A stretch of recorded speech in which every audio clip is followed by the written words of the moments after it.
E aí, meus consagrados, aqui quem fala é o Davi, seja bem-vindo a mais um dos nossos vídeos. E, meus nobres, eu vou trazer aqui para vocês os mistérios do falecimento. Um médico falando, esse médico é bem famoso, vou colocar o canal dele aí, é gigantesco aqui no YouTube. É um dos profissionais mais respeitados aqui no Brasil, né? E ele, mesmo sendo médico, mesmo sendo um cara da ciência, não teve como ignorar diversos fenômenos que ele mesmo testemunhou, né? O fazendo um médico totalmente diferenciado, principalmente por isso. Então aqui ele vai falar sobre um fenômeno que ele testemunhou, onde um paciente teve vários espíritos entrando no peito e ele conseguiu enxergar isso, e ele relata. Então vamos ver juntos aqui, meus irmãos. Se você gosta dessas histórias paranormais, entender o que são essas coisas, lembra que tem o velho diário do Davi, todas essas páginas escritas em 2002 até 2024, disponível para você, tá certo, família? Então vamos lá. Vamos ver aqui o que ele fala. A vida após a morte que tu sempre acreditou, ela é real e não brinca com Deus e com as coisas de Deus. Queria um pouquinho dessas experiências sobrenaturais na medicina. Porque eu acho até que você já foi muito inspirado na escolha da sua profissão. Como Já aconteceu teve com o caminhos, menino, né? o menino que já falou foi ali, isso, teve aquela visão, tem que ir para Rosário, sonho. né? Agora, quais outras vivências? Porque eu acredito muito nisso, eu tive algumas também. Sim. Em CTI, coisas. Sabe que eu tive uma experiência que uma rede de televisão foi lá em Rosário do Sul. Eles queriam que eu viesse a São Paulo. Eu digo, não tem agenda para isso. Eles foram lá em Rosário do Sul e liberaram essa minha reportagem num programa televisivo de domingo à noite. E contei há pouco pro Vlad, que está conosco. E um cineasta entrou em contato comigo que se possível, queria fazer um filme em relação a isso. Em relação a isso. Em relação a isso, eu vou contar pra você. Eu tenho algumas. Uma delas foi uma experiência assim que foi muito marcante. Primeiro de tudo, quem me conhece mesmo, meu dia a dia, amigos, não precisa nem ser tão íntimo como a minha esposa, minha mãe, meu pai, meu irmão, sabe que eu mudo de opinião, mas não é tão fácil, tá? Obviamente, tu me argumentar e tu me ensinar, coisa boa, eu vou mudar a opinião, né? Pronto. Por uma lógica. Mas eu não sou muito fácil de mudar a opinião. Eu não sou enganado tão facilzinho assim. Você não é manipulável. Eu não sou tão bobinho assim por frequentar a Assembleia de Deus. Se vocês me conhecessem, eu sou chato de me convencer. Tá? Eu sempre digo que eu não estou ganhando nada para contar isso, não poderia contar, porque é uma experiência que foi para mim, mas eu sei que já tocou em várias pessoas do mundão todo, hein? E temos relatos que são emocionantes, inclusive pessoas que estavam para se suicidar, mandaram relatos, nós temos relatos gravados de pessoas isso aqui. Aconteceu o seguinte, eu estava na residência de cirurgia geral, cirurgia digestiva, eu era um residente, já formado há 2 anos, né? E eu tinha feito uma cirurgia de DPT, para quem é cirurgião sabe que é duodenopancreatectomia para câncer de pâncreas, é a maior cirurgia da cirurgia digestiva, é a DPT. E eu tinha operado um câncer de pâncreas, um paciente, né, residente, né, empolgado, que estava tudo lindo. E eu cheguei e falei para a família na véspera. Eu disse assim, do acontecido, eu disse, amanhã ele vai ter alta. E naquela noite eu estava de plantão no hospital, dormindo no hospital. Eu era do tempo do BIP. Sim, Era o BIP? eu tive. Tá? Aquilo, você tinha que ligar para a central. Certo, era o BIP, não tinha celular, não Isso. tinha nada. Até Depois veio o Teletrim, o BIP foi o primeiro. Foi o BIP, eu era do BIP. Primeiro era o BIP. É. E eu estava dormindo no quarto com mais 4 residentes, eu e mais 4 residentes. E o BIP tinha quando tocava um número normal, era um número para algum posto do andar estavam chamando, que eu cuidava dos pacientes cirúrgicos. E tinha um BIP que era parada cardíaca. Pra saber que tinha que ir mais rápido. Sim. Aí eu tava, sempre tem que ser esse horário, né? 3 e pouco da madrugada, trocou esse BIP, acordou todo mundo lá, mas eu olhei, era pra mim. E eu saí correndo, todo sua vista deu no quarto 109. E lá tinha uma coisa nesse hospital que eu fazia residência, assim, quem chegava primeiro é o que entubava. Sim, E comandava a parada. Então, do residente, tu queria chegar primeiro, porque ia ou a equipe da clínica e mais a equipe da cirurgia, que era minha. né? Só que nessa descida da escada, eu não fui do elevador, eu fui lembrando 409. 109. Quem Só tá? não pode ser o meu paciente. Tinha 5 lá, porque era um quarto de SUS. E eu fui descendo, só não pode ser ele, mas eu fui pensando, mas não Mas é. o BIP tocou já pra você. Mas eu atendi a não todos. sabe. Ele Não, estaria tá. de qualquer maneira. Todos do Entendi. andar eram comigo ali, tá? Entendi. E eu desci, não era específico. Eu desci correndo. Quando eu entro no quarto, quem é que tá parado? O seu O paciente. meu paciente, naquele quarto, naquela cama lá do cantinho, lá, perto da janela. Lá. Eu digo pra vocês que eu fiquei assim, ó.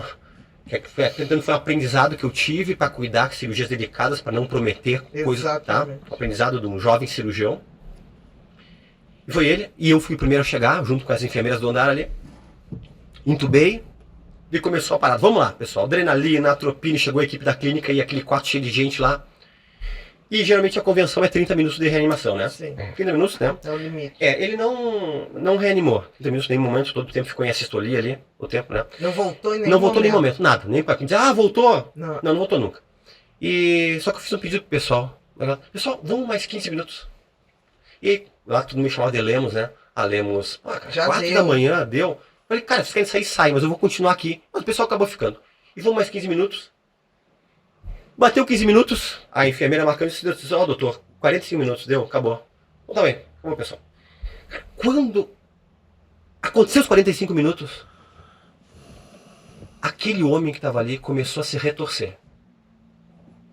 E eu, como cirurgião é extremamente racional, muito mais que qualquer clínico, eu pensei comigo, miocolonias, que são os movimentos involuntários que podem dar logo depois da morte, mas isso é dar logo depois da morte, fazia 45 minutos.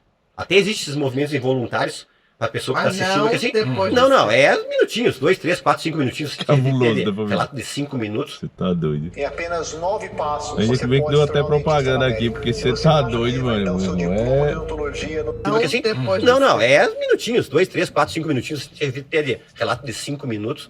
Eu só a se retorcer naquele lugar ali. E pra piorar a situação, não é que me diminui uma fase da luz do quarto. Caiu, né? Caiu uma. Aquela queda bem a de fase. luz. Resumo, saiu todo mundo do quarto. Saiu todo mundo do quarto. Na correria do quarto. Os pacientes saíram com soro do quarto. E ficou eu e meu paciente ali. Lembrando que, nesse momento da minha vida, eu estava um pouco afastado de Deus. Uhum. Jovem cirurgião, bobinho, Super ocupado, parceiro, se só achando. trabalhando ali, só achando, tá entendendo?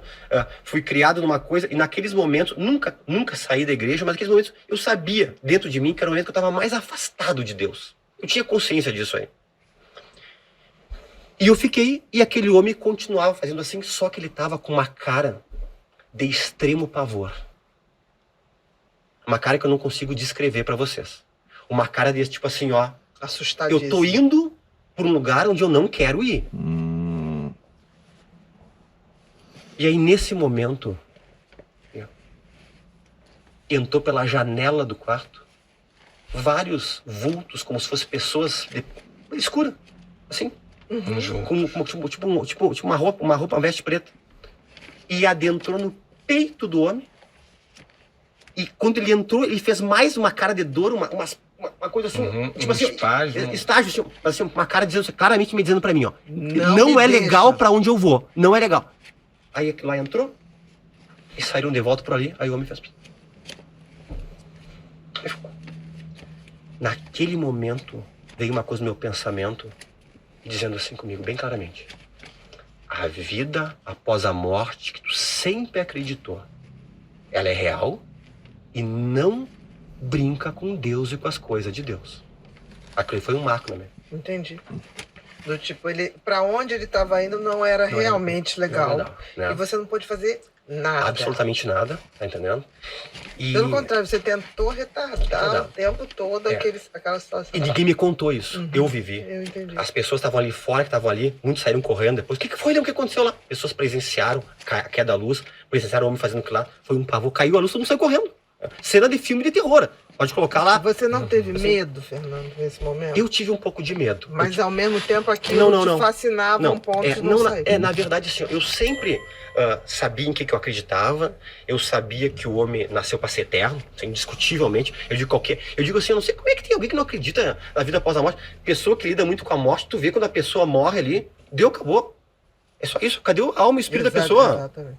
Vai lá ver lá uma pessoa. Onde é que tá? É o boneco que tá ali, tá? É o boneco. É o boneco. Por favor, quem já presenciou pessoas partindo no hospital, teu cirurgião já partiu, tu vê assim, ó, tá aqui. E, na verdade, isso foi algo que foi, assim, ó, algo tocante. Eu resumi aqui, porque tem muitos detalhes em relação a isso. Mas depois, ao longo da minha caminhada, desde já como coloproctologista, né, eu operei uma paciente, faz alguns anos, numa cidade chamada Bagé, lá no Rio Grande do Sul. Sim, Bagé. Bagé. E ela fez uma cirurgia raquidiana, hack do umbigo para baixo, né? Tava tapado só aqui. Imagina como se fosse a cirurgia justamente assim, para vocês entenderem. Vocês estão virados para mim com as pernas para cima e eu tô operando vocês aqui no meio da perna de vocês, tá? E vocês estão olhando aqui para cima de mim, certo? Aqui, ó, pra cá, tá? E tinha aquela a gente coloca a cortina que é um tapume, para o paciente não ficar olhando o cirurgião ali, ok? Bom, eu vi a paciente, e a paciente veio na primeira revisão, uma cirurgia de reto, e ela disse para mim... eu senti algo incomodado nela. Ela não me falou nada, mas eu senti assim, ó, essa mulher, alguma... que deu essa mulher? Alguma coisa. Mas eu senti que ela queria me dizer algo, e não me falou. Não sei se ela tava alguma coisa com a cirurgia, desgostosa, alguma coisa. Quando ela veio na segunda, ela tava com a mesmo jeito, com vontade de bater nas costas e cuspir algo pra fora, assim. E eu disse, o que tá acontecendo? O que a senhora tem que me dizer? Falei bem assim, doutor, eu tenho uma coisa pra lhe dizer. Pois é. Primeira coisa, eu quero dizer uma coisa pro senhor. Eu sou totalmente ateia, tá, doutor? Ela nem sabia que eu era da parte espiritualidade. Eu sou ateia, mas eu tenho que lhe contar uma coisa. Eu disse, conte. Ela disse, o senhor sabia que todo o tempo que o senhor estava operando, o senhor viu que eu estava falando com o seu anestesista? Eu disse, claro, só foi do umbigo para baixo, não fizemos sedação nenhuma.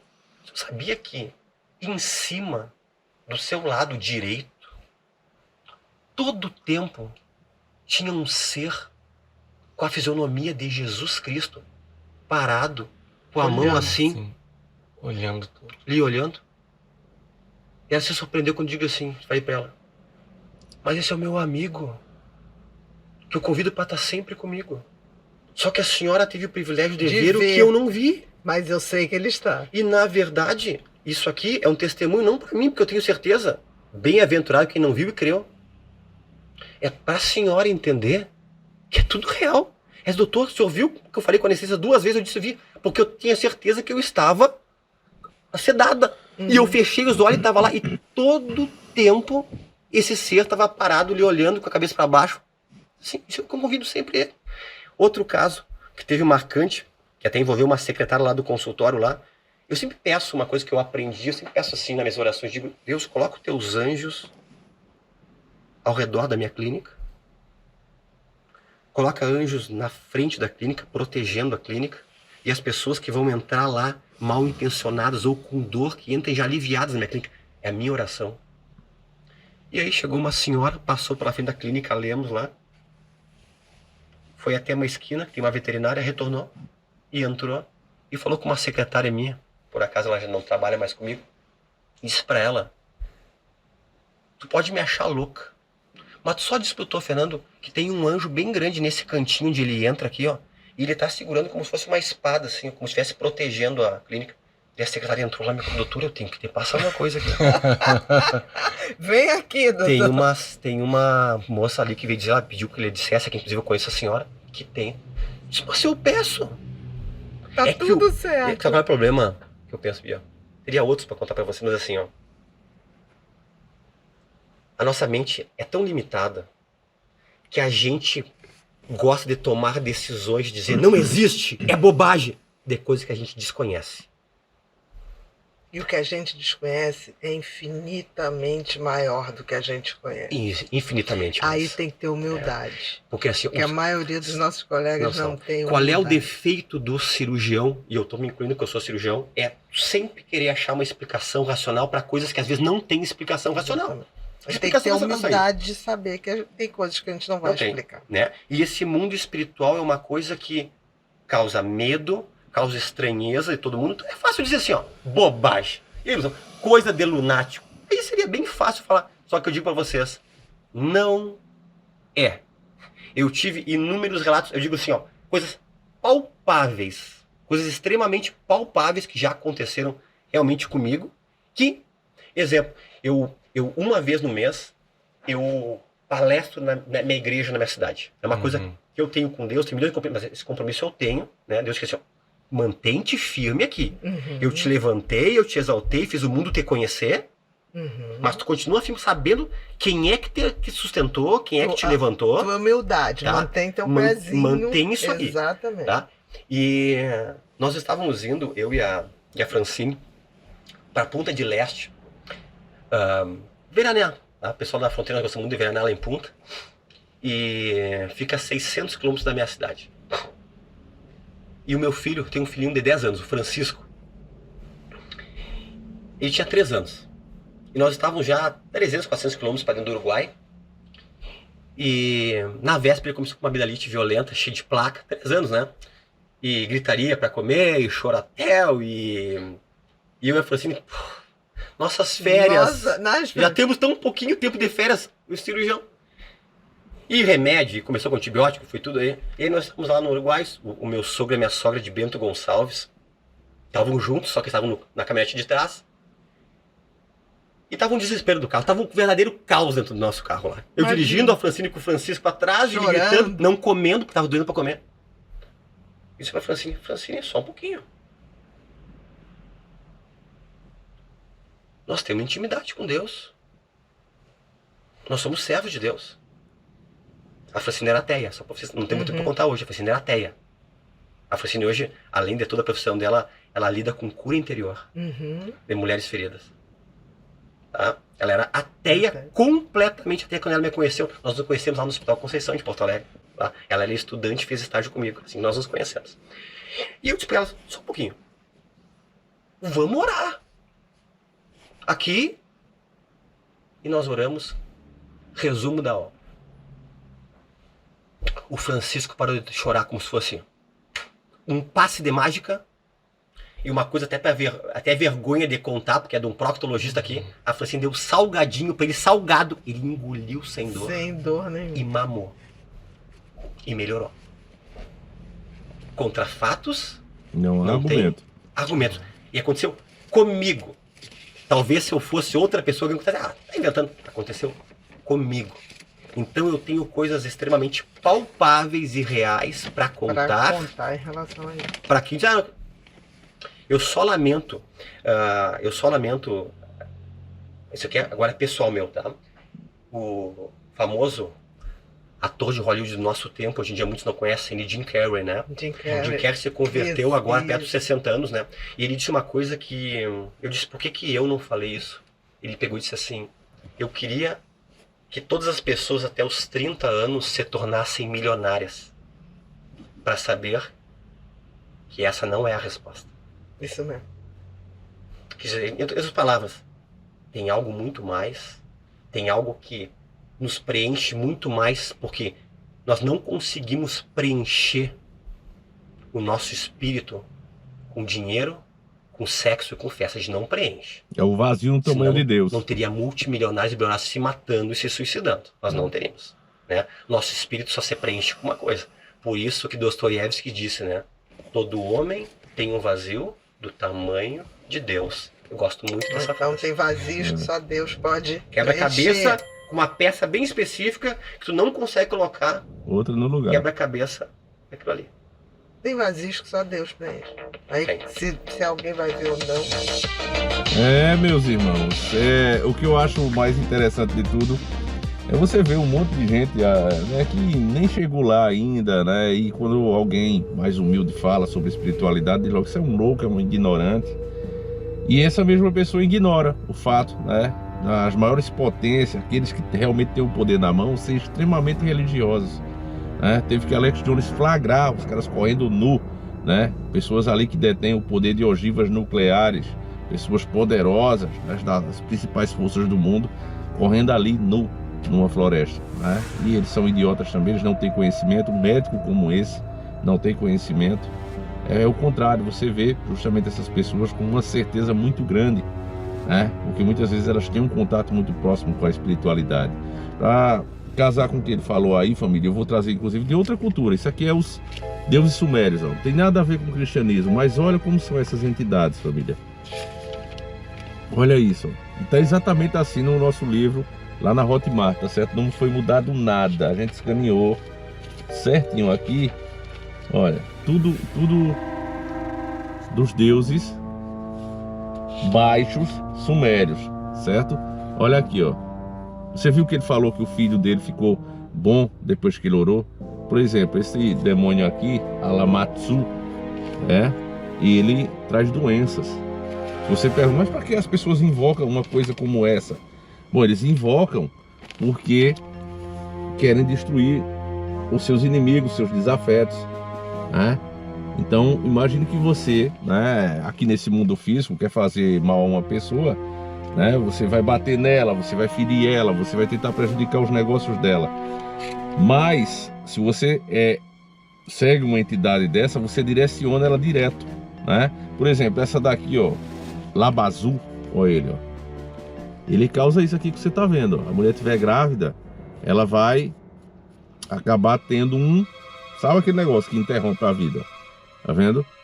Então, as pessoas inclusive espalhavam, né, alguns tipos de erva, né, na época, na crença, isso aqui da crença suméria, para tentar afastar ele. Então, esse tipo de coisa sempre existiu. E eu estou trazendo justamente de uma que não tem nada a ver com o cristianismo, para você ver como isso está interligado. E não adianta, família. Ele se apresentou com vários nomes, de várias maneiras, mas você vai vendo que o que quer é sempre as mesmas coisas. No caso desse, sangue, recém-nascido, criança, ou seja, né? Então você vê como bate, né, com outras crenças, inclusive dentro do cristianismo.